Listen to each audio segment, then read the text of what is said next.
Justice Rhonda Wood says she's been a judge for more than 17 years, and Wood says she loves Arkansas and is called to serve. I think that I've shown that I have the right judicial leadership and the right experience to be Chief Justice. The world is changing rapidly, as we know, and it's important that we have someone in that position that has shown the right temperament, the right leadership experience. The court is a consumer relations business. You may not realize that, and our job is there to serve the citizens and make the court more efficient for everyone in the state of Arkansas. And I just don't call them to serve, and that I'm the one with the right experience. Wood says she wants to make the courts easier for Arkansans to navigate. We've become sort of overly complex, and the Supreme Court supervises all of the systems. So from the district court, your traffic sitting court, through the trial courts, court of appeals on up, and I've served at all the different levels of that court system. And it's about making the rules more simple and immediately forming a task force to simplify the rules. A lot of citizens are nervous and scared about going to court. It seems foreign to them, and we have to make it simple, make the process more efficient, get people in and out of court quicker so they're not away from their jobs longer, get people, and it doesn't matter if you're the businessman and you need relief on your case, or you're the everyday citizen that's been sued and you need to get in and out, or your family going through divorce, or you're a young mom that needs child support. You can't wait 2 to 3 years to get in and out of court.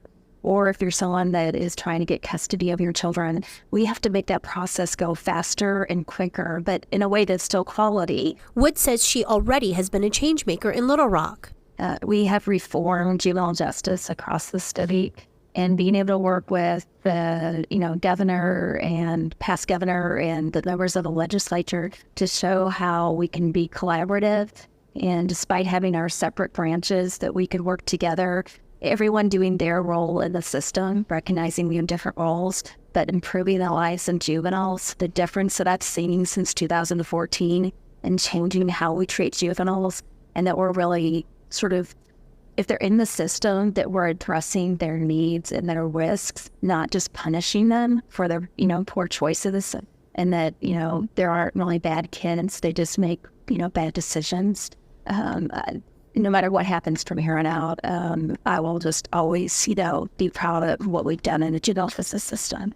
But she's also ready to listen. You can't just as a justice say, I'm going to change the system and do it my way. So you bring stakeholders in and hear what's working, what's not working, get their ideas and go to the table, and then you come up with the way you improve the system. And so I've done that in one area of the court at juvenile.